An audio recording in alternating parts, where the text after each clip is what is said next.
accepted an invitation to attend President-elect Zelensky's upcoming inauguration, providing that the scheduling worked out. 저는 The 지금 Vice President had only a narrow window of availability 출근길에 at the end of May, and the Ukrainian Parliament would not 운전하고 meet 있어요. to set a date for the inauguration 네. until after May 14th. 라디오에서 지금 As a result, we did 소리가 not 많이 expect 나죠. to know whether the Vice President could attend until May 라디오를 14th at the earliest, 끄겠습니다. 네. and we made only 이 라디오 방송은 다른 건 아니고 지금 미국 국회의사당에서 트럼프 대통령에 대한 탄핵 청문회가 지금 진행되고 있어요. 그래서 이번 청문회가 열리게 된 직접적인 원인은 트럼프 대통령이 우크라이나 정부에다가 압력을 가해가지고 그 민주당의 유력한 대통령 후보죠. 바이든 전 부통령의 아들이 그 우크라이나에서 부정에 연루된 혐의가 있는 모양입니다. 그래서 그 수사를 빨리 해라. 그 수사를 빨리 하지 않으면 니네들한테 주기로 한 군사 원조를 안 주겠다. 이런 식으로 압력을 가했어요. 그래가지고 이제 그게 이제 문제가 된 거죠. 그래서 트럼프가 그렇게 한 이유는 뻔하죠. 내년에 대통령 선거가 있고 바이든이 민주당에서 대통령 후보로 나올 가능성이 농후하니까 아예 그냥 싹을 잘라버리겠다. 정치적인 타격을 입혀가지고 이런 생각에서 나온 것 같습니다. 그런데 지금 청문회 진행되는 분위기를 보면은 민주당에서 자기들이 문제를 만들었으니까 당연히 대통령한테 문제가 있다 이런 쪽으로 접근하는 것 같고요. 사실은 객관적인 입장에서 봐도 국가 이익을 위해서 다른 나라 정부에 압력을 가하고 하는 것도 사실은 그렇게 썩 나이스한 모습은 아니죠. 원조를 주는 거고 아니면 아닌 거지. 뭘 하면 원조를 해주고 안 하면 안 해주겠다 이제 이런 거는 사실은 이상적으로 보면은 맞지 않는 얘기죠. 그러나 현실은 그렇게 되고 있죠. 국가 이익을 위해서는 그렇게 할 수도 있겠다 하는 게 이제 통상적인 사람들의 이해 수준인데, 이거는 대통령 본인의 재선을 위해서, 그러니까 자기가 재선되는 건 사적인 이익이니까 그거를 위해서 국가의 어떤 힘이나 돈이나 이런 거를 동원하고 있다. 이건 말이 안 되는 거거든요. 그래서 일종의 이거는 우크라이나 대통령한테 말하자면 뇌물을 주는 거나 마찬가지다. 아주 안 좋은 거다. 이렇게 볼 수 있는 건데요. 근데 이제 공화당 분위기는 그런 걸 떠나서 트럼프가 무조건 우리 편이니까 무조건 하여튼 변호를 하겠다. 이런 분위기인 것 같아요. 그래서 트럼프만 이런 잘못을 했느냐, 과거에 이런 비슷한 일이 있지 않았느냐, 그런 식으로 하여튼 어떻게든 물타기를 하고 넘어가려고 하는 그런 분위기인 것 같아요.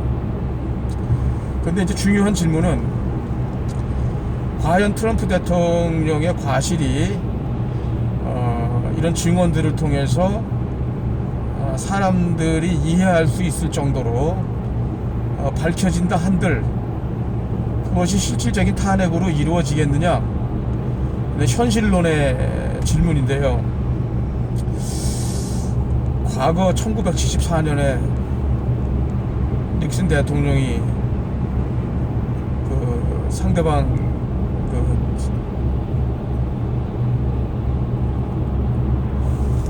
선거본부에 도청을 해가지고서 민주당 후보죠.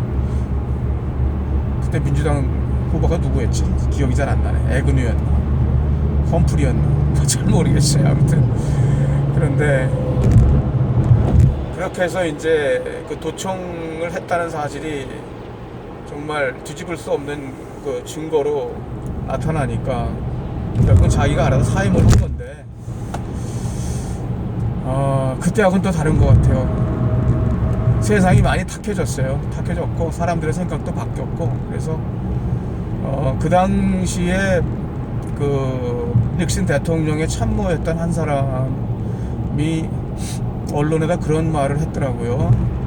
지금 트럼프의 탄핵에 관한 상황은 닉슨 대통령 당시보다 훨씬 안 좋다, 더 위험한 지경에 있다, 그런 식으로 얘기를 했어요. 무슨 얘기냐면은 지금 트럼프가 저지른 과실의 그 정도가 더 분명하게 드러나 있다. 그러니까 이거는 굉장히 위험하다라고 보는데, 현실 사람들이 피부로 느끼는 건 그런 것 같지 않아요. 그러니까 사실은 지금 논의되고 있는 거, 지금 청문회장에서 증인들을 불러다가 대통령의 그런 압력이 있었느냐 없었느냐, 그런 것들이 지금 뭐 다 이제 불거져 나오고 있거든요. 근데 별로 그 여론이 움직이질 않아요. 트럼프 대통령 지지하는 사람도 여전히 지지하고, 반대하는 사람들은 반대하니까 그런 거고. 그리고 지금 진행되는 상황 이상의 특별히 더 민주당 쪽에서 내놓을 게 없어요. 더 결정적인 거를. 이렇게 되면은 결국은 우리 옛날에 뭐 50 청문회 하던 식으로 한국에서 유야무야하고 넘어가게 되지 않을까 하는 생각이 크다, 그런 생각이 많이 드네요. 그래서 제가 이걸 이렇게 쭉 보면서 최근에 한국의 조국 법무장관 그 임명하고, 그 다음에 그 과정에 그 부인되는 사람이과 그 처가 뭐 일가 포함한 그 비리가 많이 불거졌잖아요. 근데 누구야, 우리 대통령, 문재인 대통령 지지하는 사람들 무조건 그 두둔하고 나섰잖아요. 이게 똑같은 거예요, 지금 미국이나 한국이나. 그래서 이게 과연 이게 좋은 현상이냐 나쁜 현상이냐, 뭐 질문할 것도 없이 나쁜 현상인데요. 저는 그래서 참 뭐 트럼프 대통령이 어떻게 되겠느냐, 뭐 그런 것도 좀 생각이 되겠지만, 또 한국의 정치 상황이 어떻게 돌아가겠느냐 하는 것도 생각을 하게 됐지만, 기본적으로 세상이 너무나 악해지고 있다. 그리고 기본적으로 미국 대통령이라는 사람이 과연 이런 식으로 막 하는 사람이 미국의 대통령을 하고 있고, 또 그 사람이 저지른 부조리들이 이렇게 드러나고 있는데도 불구하고 그 자리를 그냥 버틸 수 있는 세상, 이게 과연 올바른 세상이냐 하는 그런 본질적인 그런 그 의문의 회의에 많이 느끼는데요. 한국에서 지금 벌어지고 있는 상황도 마찬가지인 것 같고요. 참 마음이 무겁고 어둡습니다, 그런 걸 볼 때마다. 그래서 그럴수록에 마음을 다잡고 좀 더 정신을 차리고 살아야 되겠구나. 대충 살아가지고는 좀 곤란하겠다. 그 믿음 생활도 좀 더 나 자신을 바라보면서 정말 각오를 새로 해서 그렇게 살아야 되겠다, 그런 생각을 했습니다. 오늘 아침 성경 말씀에 하나님이 보내신 선지자들이 요한계시록에 나오는 계시인데요, 굵은 베옷을 입고 세상에 대해서 예언을 한다, 뭐 그런 얘기가 나왔는데, 세상을 바라보는 우리의 마음 자세가 굵은 베옷을 입은 마음 자세인지, 아니면 편안하고 가벼운 그리고 부드러운 비단 옷을 입은 마음 자세인지. 세상에 태평성되고 좋으면은 뭐 굵은 비단 옷 입고 뭐 바라보는 거 상관없겠죠. 그러나 요즘 세상은 정말 굵은 베옷을 입고 바라봐야 되지 않겠나, 그런 생각을 했어요.